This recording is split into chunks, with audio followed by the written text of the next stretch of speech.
בשעה טובה מוצלחת, חודש טוב. پیشا پیش ماه نیسان، ماه معجزات رو به همگی تبریک میگیم. همونطوری که افتتاحیه میشن حضور خداوند در بین قوم اسرائیل اول ماه نیسان اتفاق افتاد، همینطورم آرزو داریم که حضور خداوند در زندگی یکایکمون در اقصانقات دنیا از همین اول ماه نیسان بیش از پیش درخشندگیش بیشتر بشه و بتونیم هم ما خداوند رو دنبال بکنیم و هم خداوند آرزوهای ما رو، و به عزت هشم که بتونیم موعد پاک و خوبی رو همگی با صلح و صفا و آرامش با دل قرار داشته باشیم و بتونیم از همین موعد نیسان به موعدهای دیگه‌ای که در پیش داریم برسیم. خدا رو شکر این شبات مخصوصی است. یک، شبات سفر تورا پاراشای تزریه. دو، روش خودش، و چون روش خودشه سفر تورای دومی بیرون میارن.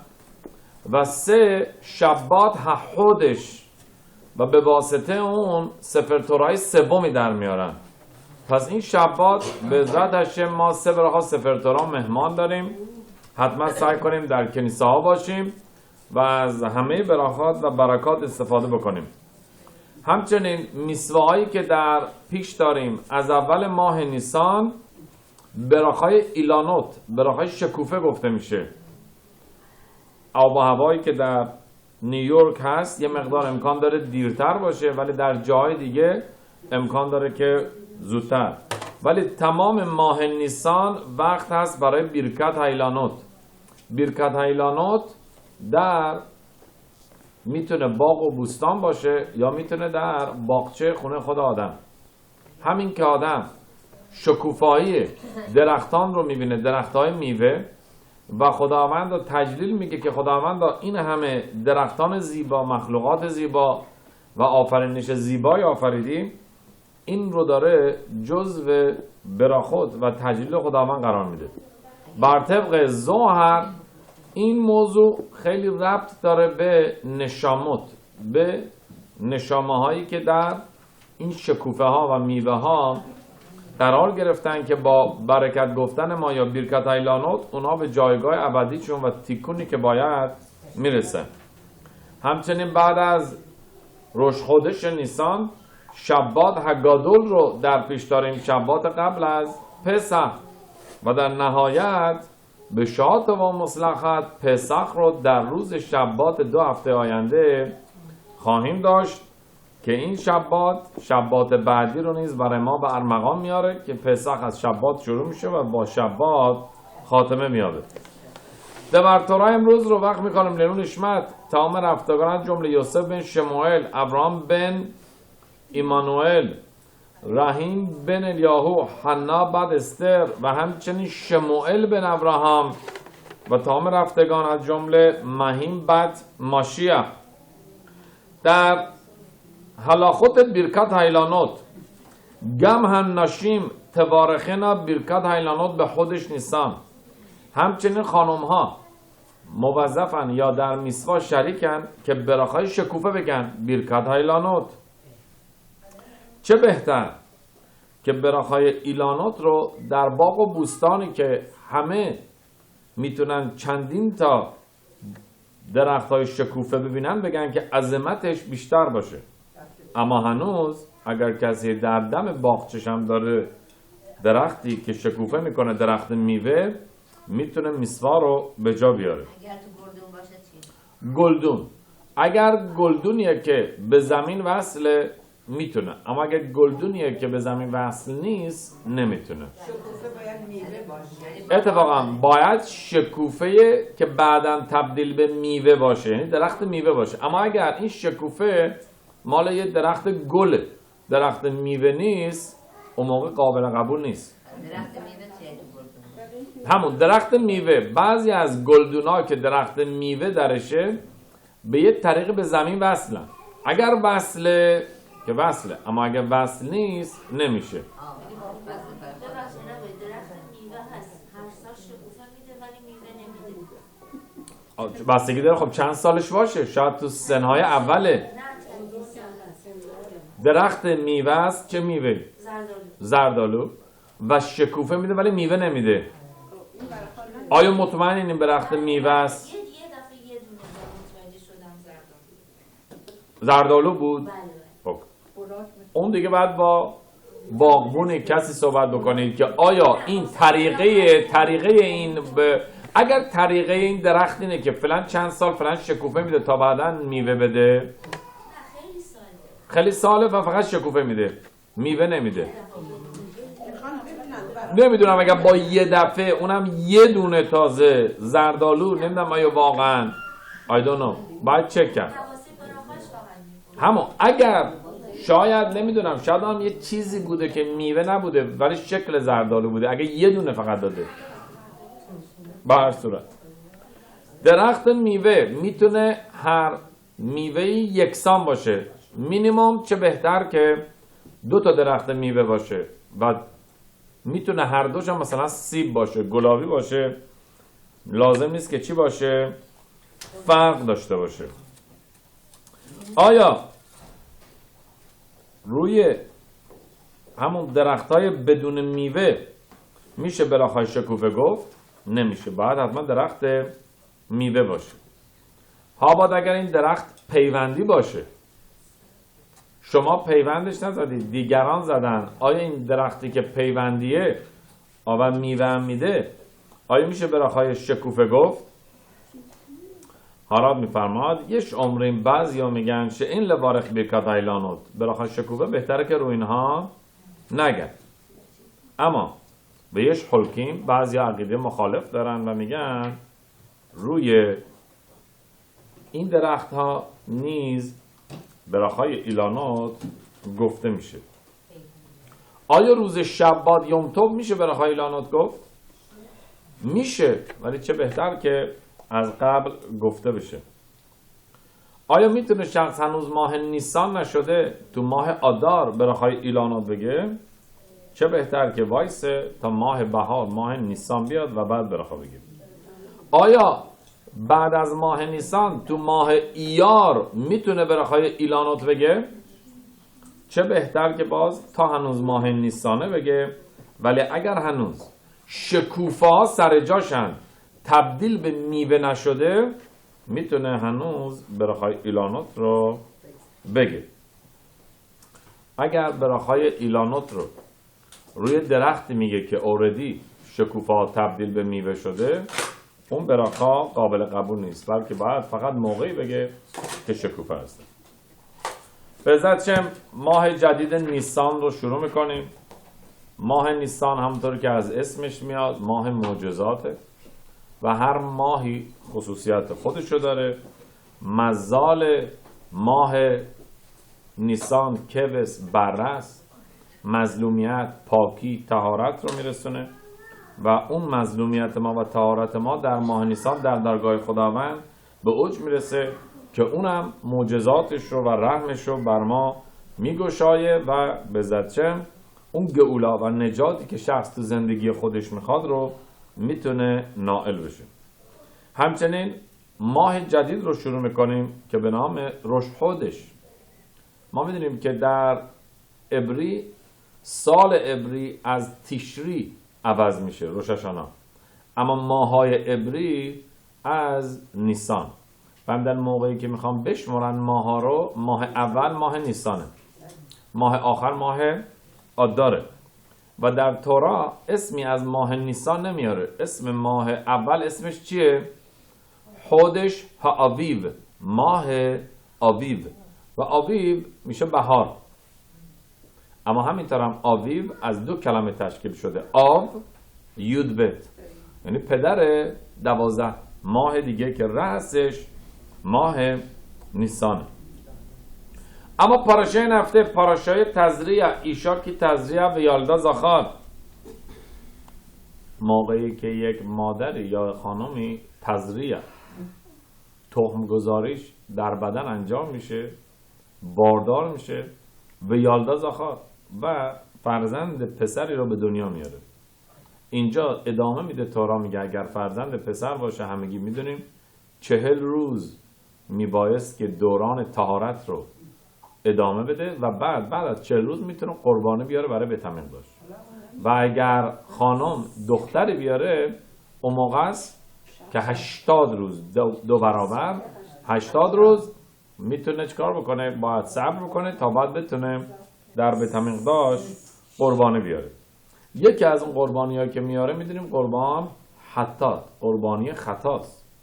این خانمی که باردار شده و وضع حمل کرده و فارغ شده و بچه آورده چه خطایی کرده؟ میگه چون در هنگام درد زایمان امکان داره که از خودش حرفی، چیزی، ناسزایی، دشنامی، دادی بیدادی گفته باشه، به همین دلیل این یک نوع خطا به حساب میاد. به همین دلیل باید چیکار بکنه؟ باید قربان حتات بیاره. اگه سر پسر این حرفا رو بگی چیه؟ حالا برگردیم اینجا، فرقی نداره چه پسر چه دختر. anyway چه پسر چه دختر، دخترم جزو بچه آدمه، مسئله نیست، میتونه آدم. در نتیجه هشم سلامتی بده که همگی لذت بچه همونو ببریم، چه دختر چه پسر، موضوع فرقی نیست و این که بتونی واقعا وظیفمون رو انجام بدیم. اما بیایم سر بحث زایمان.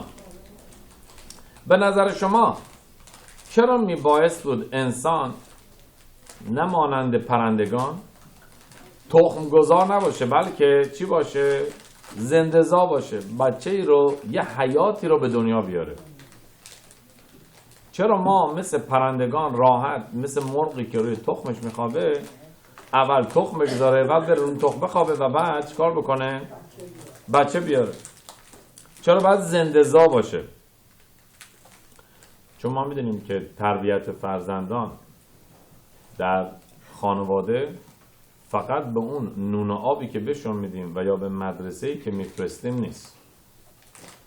اصل تربیت فرزندان از ارتباطیه که ما فرزندانمون رو با خداوند که پدر آسمانشون باشه آشنا میکنیم و امکان نداره که انسان بخواد بدون هیچ پیش قدمی یا آمادگی بخواد این مسئله رو پدید بیاره.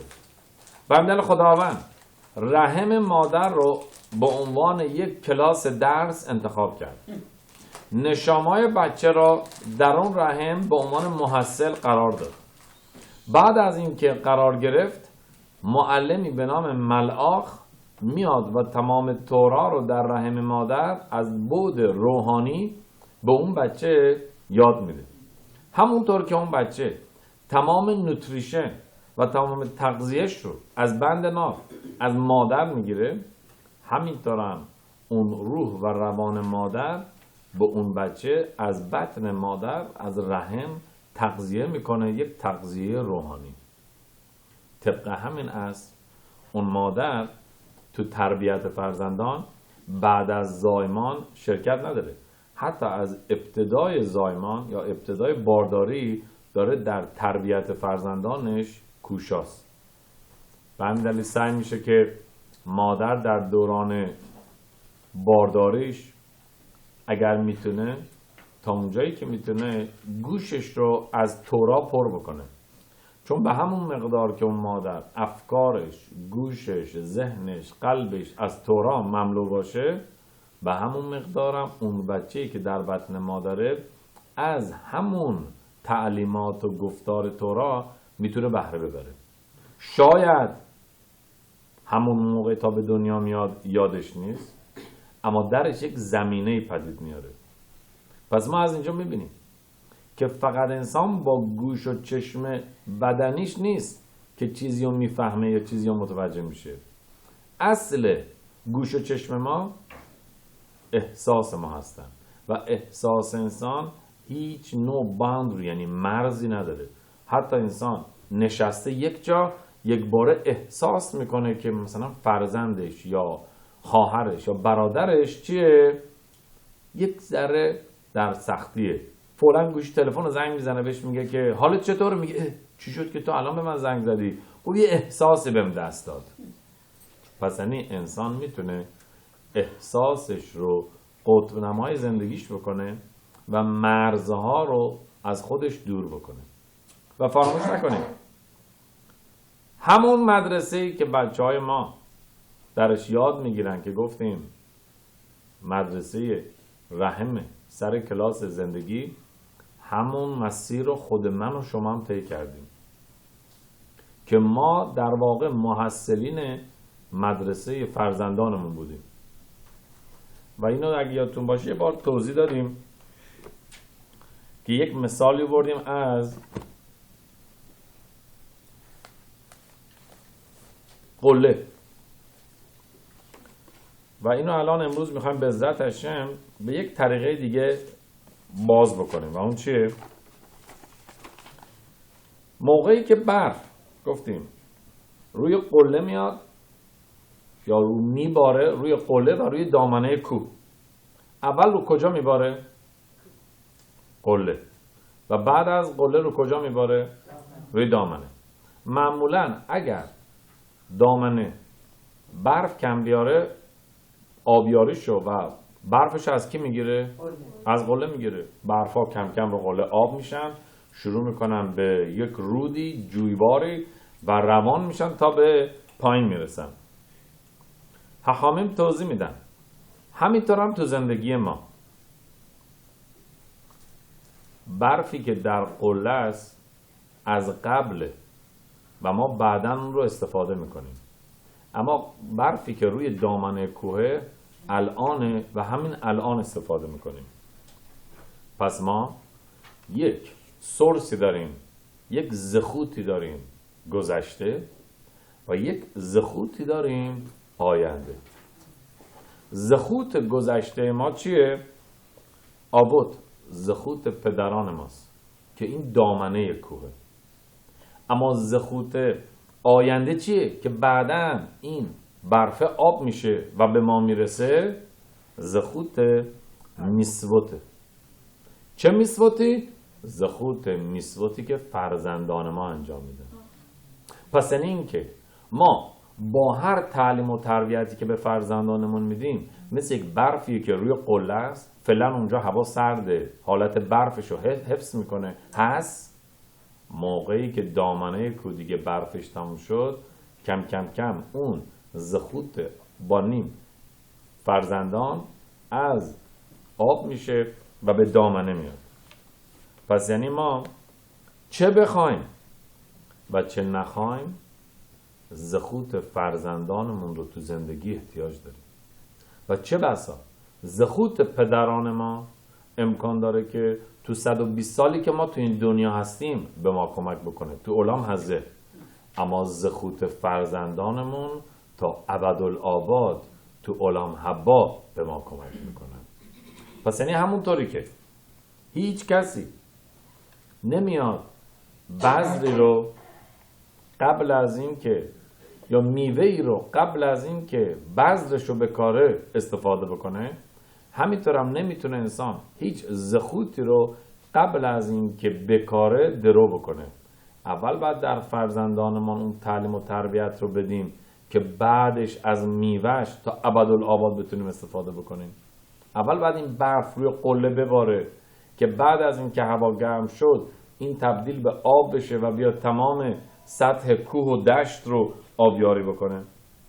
پس هر اینوستمنت، هر سرمایه گذاری که ما در تعلیم و تربیت و خینوخ فرزندانمون میکنیم یک اینوستمنت، سرمایه گذاری دراز مدته.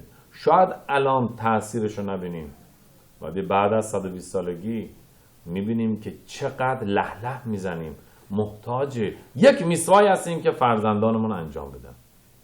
چرا؟ چون بمتیم خفشی دیگه خودمون از این دنیا معاف شدیم و هیچ میسوایی رو نمیتونیم انجام بدیم.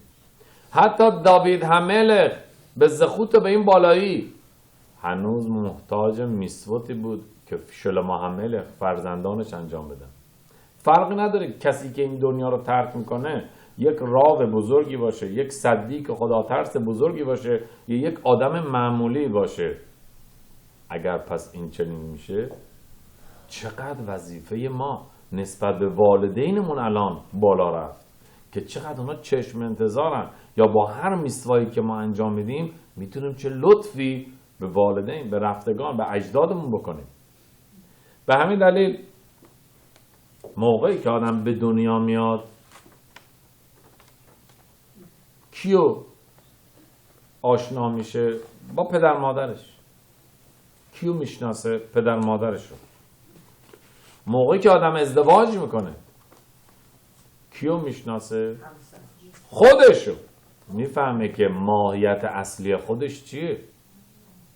قبل از اینکه ما بخوایم دیگری رو بشناسیم خودمون رو میشناسیم که آیا من آدم خونسردیم؟ آیا آدم باگذشتیم؟ آیا آدم تنبلیم؟ آیا آدم کینه‌جوییم؟ خودمون رو میشناسیم. موقعی که در یک میدان مسابقه و یا مقابله قرار میگیریم we get to know ourselves. پس یعنی موقعی که ما به دنیا میایم we get to know our parents. والدینمون رو میشناسیم. به موقعی که ازدواج میکنیم خودمون رو میشناسیم we get to know ourselves. یه بار تعجب میکنیم من که اینجوری نبودم که. این ماهیت اصلی ماست. مثلا هر کسی که میخواد بره فضا قبلش میخوام ببینن که آیا میتونه اتمسفر فضا رو تحمل بکنه، یا تو سفینه یا هر موردی میذارنش تو یک موقعیت امتحانی مثل فضا، خلا، فشار، آیا ببینن دیونه نمیشه، یه بار از خود به خود نمیشه، قش نمیکنه، آیا میتونه خودشو کنترل بکنه. بعد اون موقع کم کم کم کم دیگه آمادهش میکنن. اگر یک نفر معمولی رو نمیفرستن همینجوری، اول چکش میکنن آیا میتونی اونجا رو تحمل بکنی یا نه. همینطور هم خداوند برای اینکه ما رو به خودمون بشناسونه که ما واقعا کی هستیم، میاد یک حریفی، رقیبی در زندگی ازل که نگدو قرار میده که ما بهتر خودمون رو بشناسیم، اون پتانسیل و ظرفیت اصلی خودمون رو پی ببریم. خوشا به حال کسی که از این موقعیت به عنوان ازل، به عنوان یک کمکی استفاده میکنه که خودش رو آماده بکنه، نه نگدو، نه مقابله و حالت جنگ که بخواد فقط دیگری رو پایین بیاره. پس موقعی که ما به دنیا میایم والدینمون رو میشناسیم، موقعی که ازدواج میکنیم خودمون رو میشناسیم. مرحله بعدی موقعی که بچه دار میشیم چی؟ موقعی که ما بچه دار میشیم we get to know God، هشم رو میشناسیم. تازه اون موقع وجود هشم رو تو زندگیمون تشخیص میدیم. تازه قدرت خداونده. مثلا چه اشخاصی بودن که حتی با اینکه توی ازدواج، توی خانواده، توی زندگی به اون صورت کاری با خدا نداشتن، ولی از موقعی که بچه دار شدن همین بچه اونها رو بیشتر به خداوند نزدیک کرد، چه از نظر تربیتی یا چه از نظر ایمان. خلاقیت و بزرگی خداوند رو دیدن. و اگر شما بگید چرا آدم با ازدواج نتونه خداوند رو بشناسه، چرا با تولد نتونه خداوند رو بشناسه، چرا با اصلا یادگیری تورا خداوند رو نشناسه، چرا حتما با تولید نسل، تزریع، موقعی که بچه‌ای رو به دنیا میاره، چرا؟ به دو دلیل. یک، تازه اون موقع خود ما میرسیم به همون مقام خداوند که پدر و مادر فرزند میشیم. و دو، این که در هر تولدی ما شریک خداوند هستیم، پدر، مادر و خداوند. و به محض اینکه ما با خداوند تو تولد فرزند شریک میشیم، تازه اون موقع است که میفهمیم که خداوند تو زندگی ما چه رولی بازی میکنه. تازه دست به دعا میشیم به خداوند، تفیلا میخونیم برای فرزندانمون به خداوند، شروع میکنیم نزدیکتر شدن به خداوند و خداوند تو زندگیمون تشخیص دادن. طبق همین است اولین فرمانی که خداوند در تورات داد چه بود؟ پریا و ریویا. پریا و ریویا رو همیشه معمولا ترجمه میکنن ازدواج، اما پریا از لفظ پری میاد، یعنی fruitful، یعنی بارور شدن. ریویا یعنی از ریبوی میاد، یعنی زیاد شدن، که منظور از فقط ازدواج نیست، بلکه ازدواجی که به تولید نسل، به بارور شدن بیانجامه.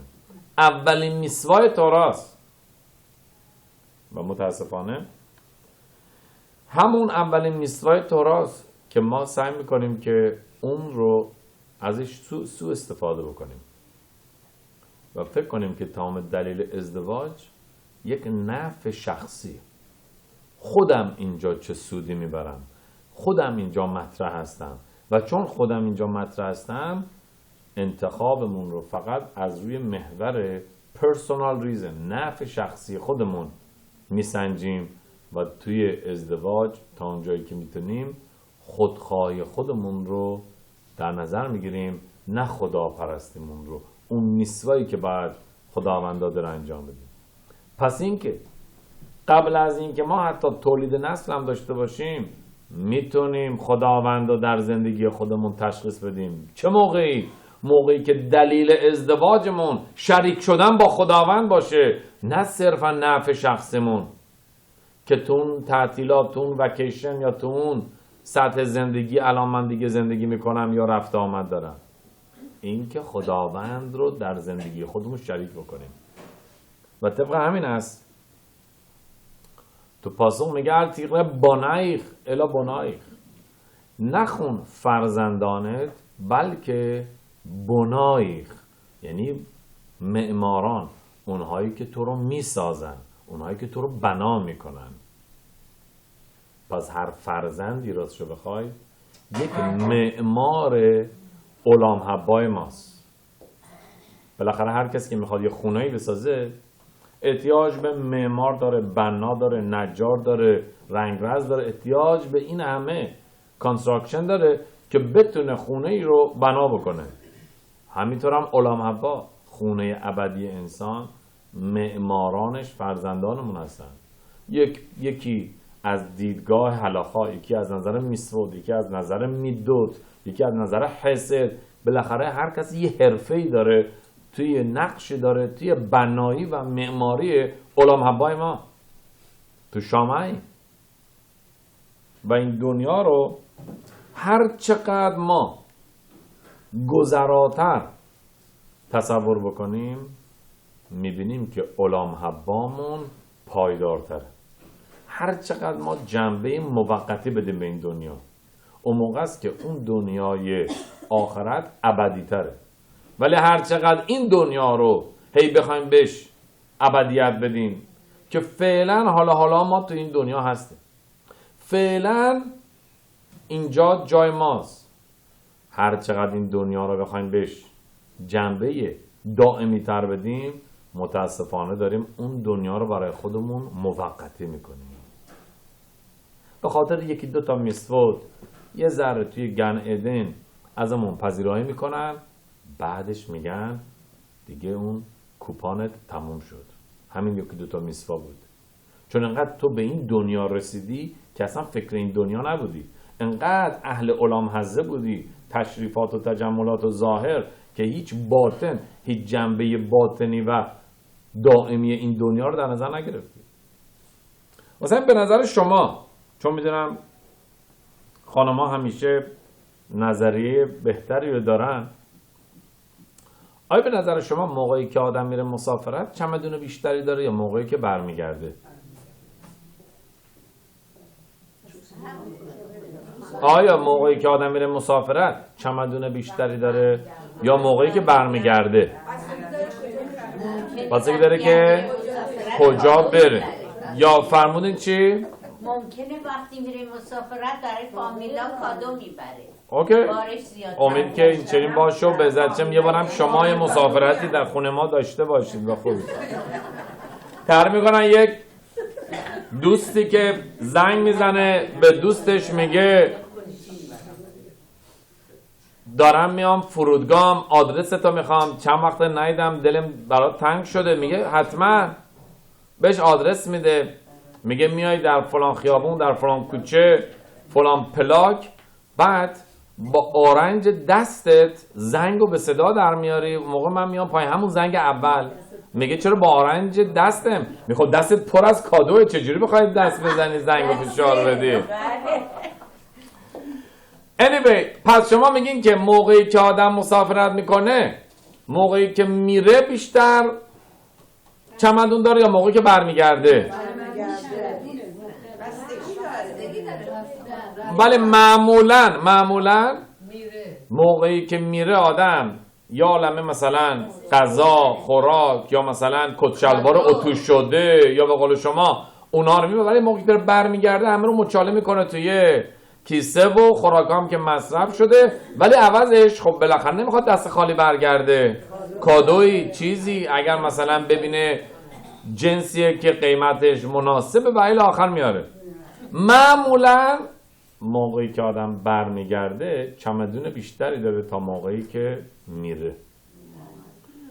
اما همون دم فرودگاه هم تا هنوز طرف سوار هواپیما نشده دو نوع باربری هست. یکی کریان، یعنی چیزی که شما میبرید دستی توی هواپیما، یه چیزی که زیر هواپیما میخواید بدید چکین که براتون اونجا تحویل بدن.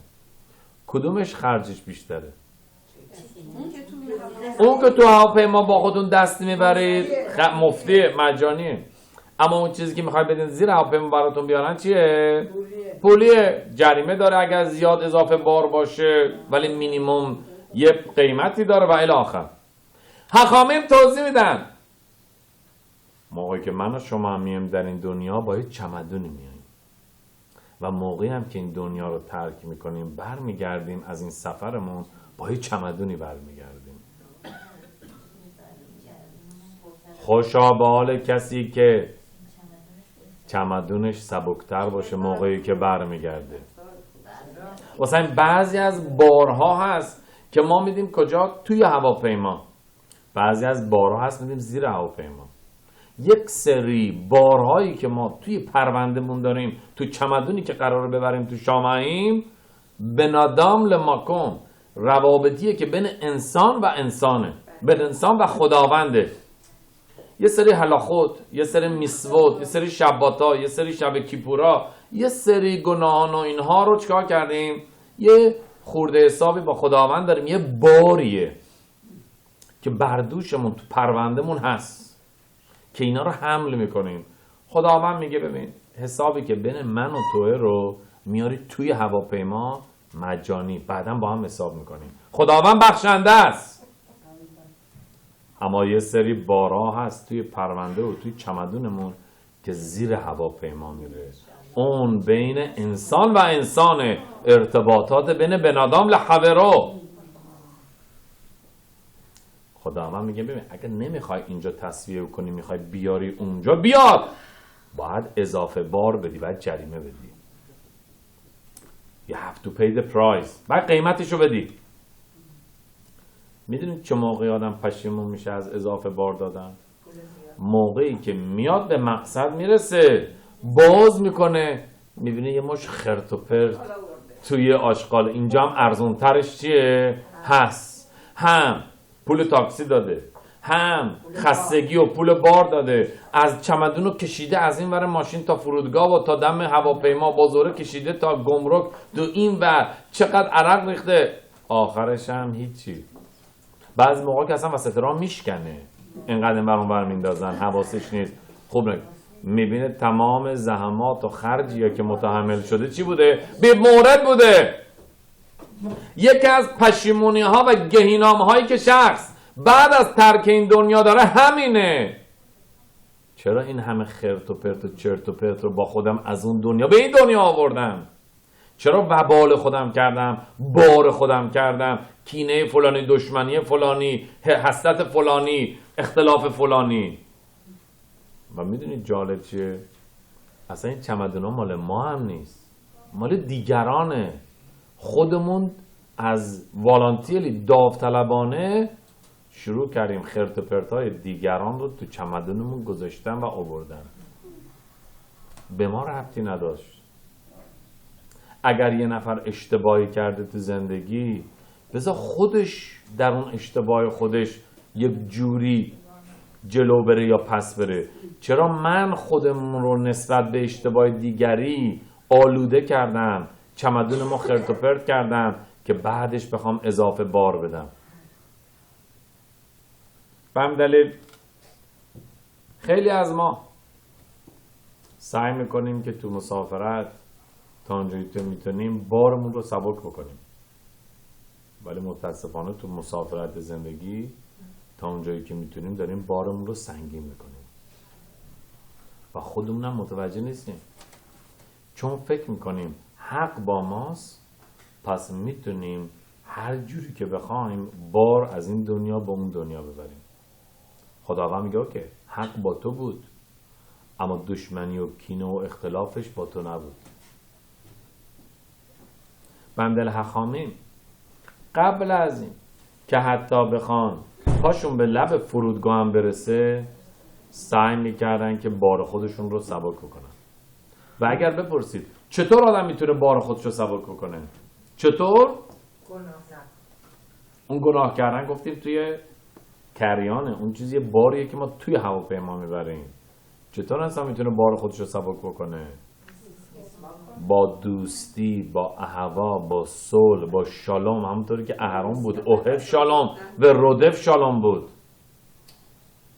میگه موقعی که اهرام خواست این دنیا رو ترک بکنه، موشه ربنوی که آناب ایش آناب نهود، شخص متواضعی بود، حسرت اهرام رو خورد که چطور داری با باری سبک، با پروبالی آزاد این دنیا رو ترک کنه.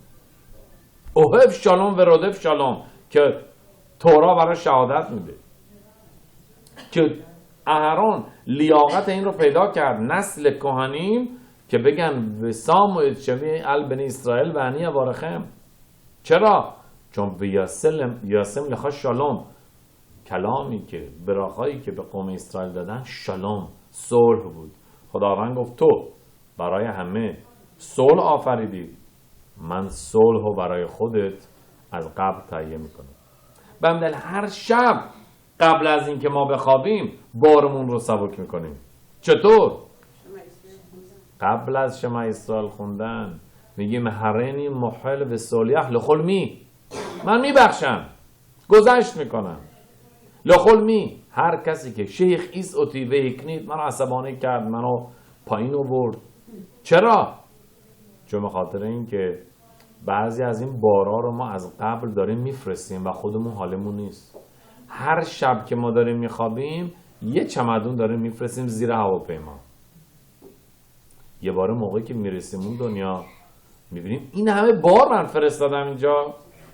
میگن هر شب که تو نمیبخشیدی و با قهر و کینه و عداوت سر به بالین میگذاشتی، همه اینا ترانسفر میشد زیر هواپیما. دیگه ببینید اگر انسان براوو، هواپیما سقوط میکنه با این همه بار. حقیقت داره. دیدیم هواپیماهایی که سقوط کرده. چرا؟ چون بخاطر اینکه اون آرامش و نحت روح رو خود اشخاص پیشاپیش برای خودشون تهیه ندیدن و تازه زجر فکری، زجر روحی برای خودشون از قبل اندوخته کردن. مثلا هر چقدر انسان برگرده به 20 سال پیش، برگرده به 30 سال پیش، برگرده به 10 سال پیش، برگرده به دیروز، هر چقدر بیشتر ببخشه، داره بار 30 سال پیشی که فرستاده زیر هواپیما رو میاره بیرون. میگه نه میبخشید، من اینو نمیخواستم. بار خودشو داره سبکتر میکنه و هیچ قدرتی بالاتر از بخشش نیست. یعنی میتونه انسان سخاوت داشته باشه، میلیون‌ها دلار به یک سازمانی کمک بکنه. میتونه آدم سخاوت داشته باشه، کمک بکنه، همه رو یاری بده، کمک بکنه از وقتش، اما موقعی که میرسه باید ببخشه، شاید فقیرترین شخص باشه. نمیتونه، در قدرتش نیست که بخواد ببخشه. بندل خداوند میگه نگاه کن، قدرت بخشندگی تو میتونی از من بگیری، همونطوری که من بخشنده هستم تو هم میتونی الرحم و حنون، تو هم بخشنده باشی. پس برگردیم اینجا.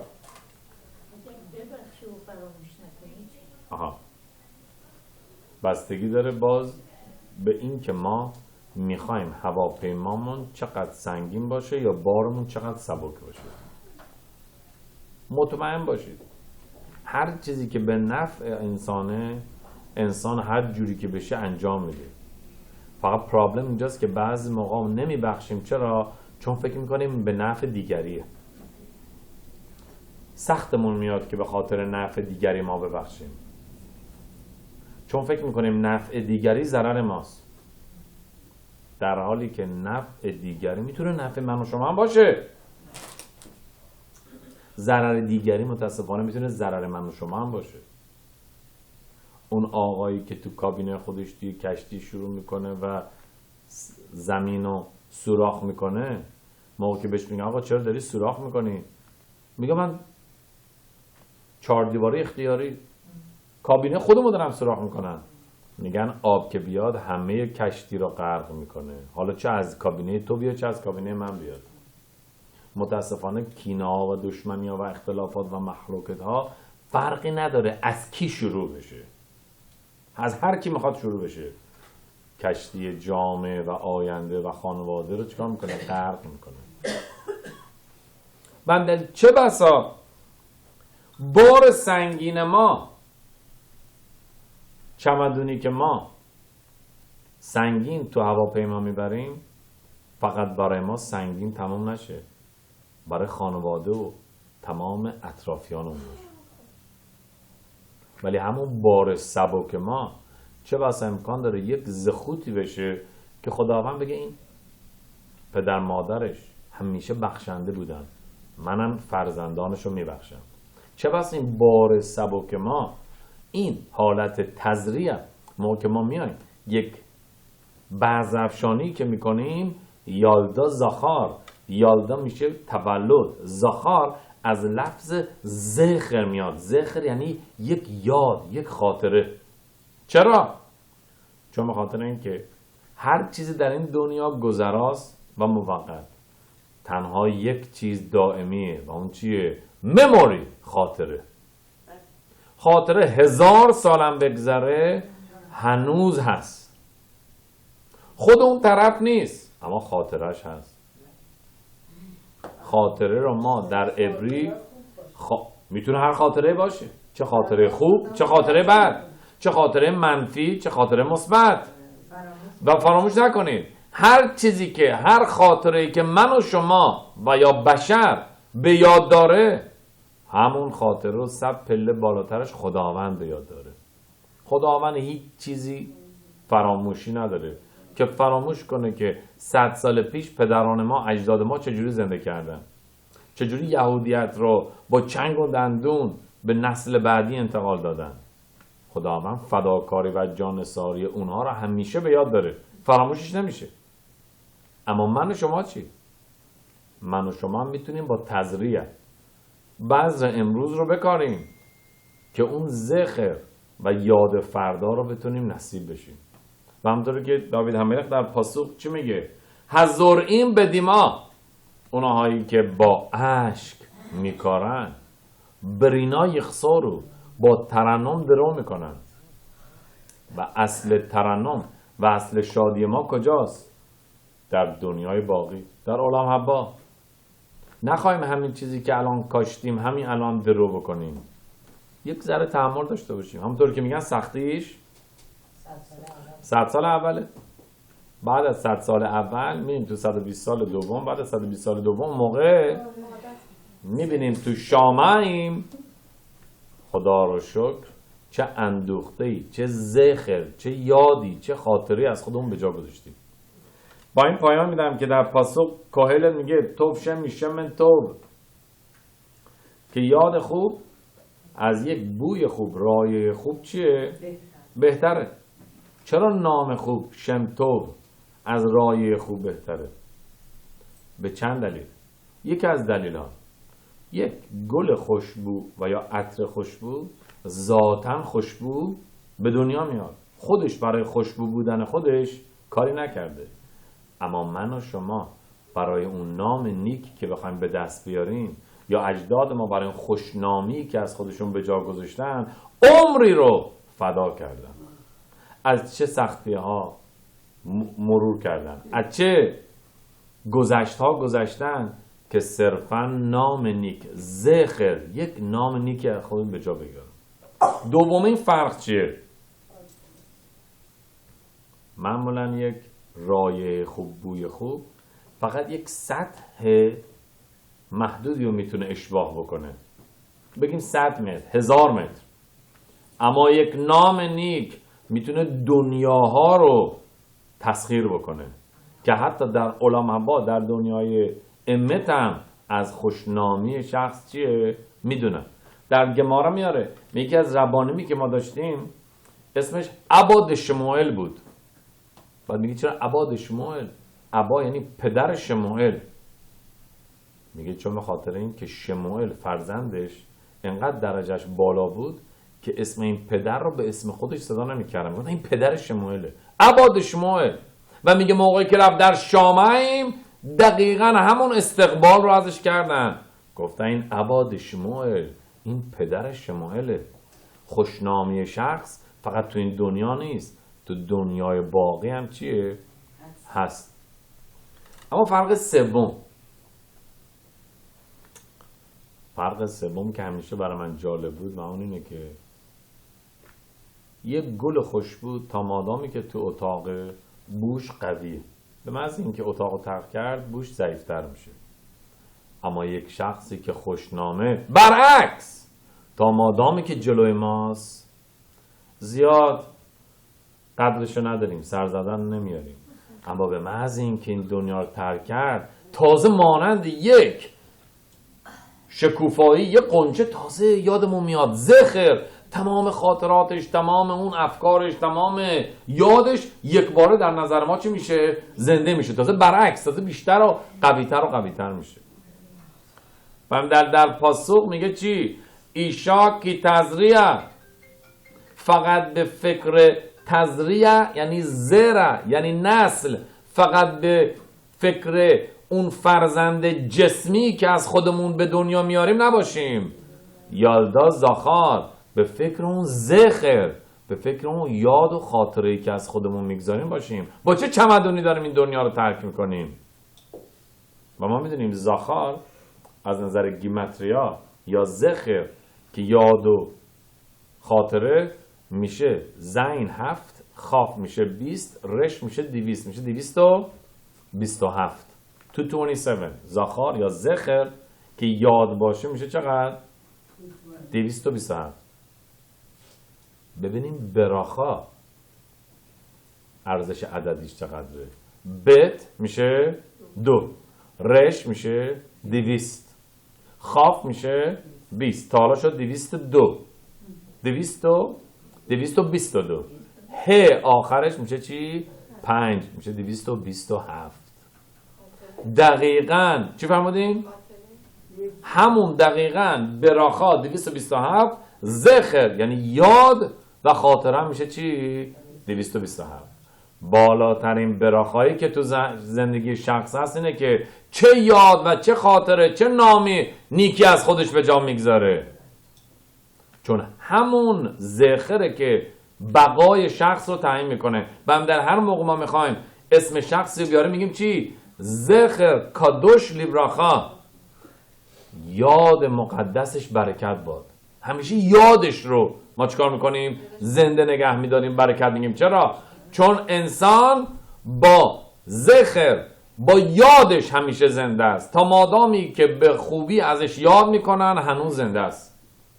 اما موقعی که دیگه فراموش میشه، کسی نمیخواد در موردش صحبت بکنه، نمیخواد کسی اصلا در موردش فکر بکنه، مرد نیکو آن است که نامش را به نیکی ببرند. این که آدم اسمش، خاطرش رو چطور عنوان میکنن، اون بالاترین ثروته. زخر، نه فقط زرع که از نظر جسمی چه اثری از خودش به جا گذاشت، چه فرزندانی، بلکه این فرزندانش تا چه حد با یاد و خاطر اون میتونن مفتخر باشن.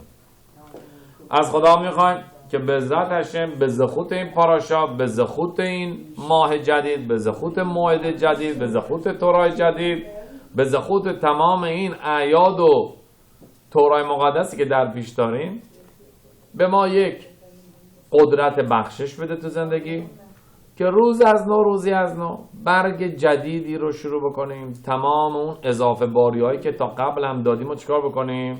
دور بکنیم. فراموش نکنید که انسان فقط تو اون دنیا گن ایدن یا گهینام نداره، تو همین دنیا هم چیه؟ گن ایدن و گهینام هم داره. بعضی هستن هم تو این دنیا در گهینامن و هم در اون دنیا. بعضی هستن که هم در این دنیا در گن ایدن هستن و هم در اون دنیا. شخصی که همیشه با قلبی پاک همه رو در قلب خودش راه میده و هیچ کینه‌ای در دل نگه نمیداره، اون شخص هم در این دنیا با آسوده میخوابه، گن ایدن داره و هم در اون دنیا.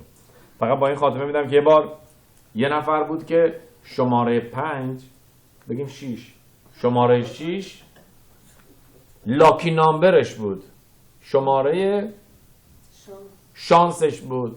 چرا؟ چون 6 تا خواهر داشت، زن 6 تا برادر داشت، خودش ششمین نفر بود، نمیدونم شبکه ششم زندگی میکرد. خلاص شماره 6 براش چی بود؟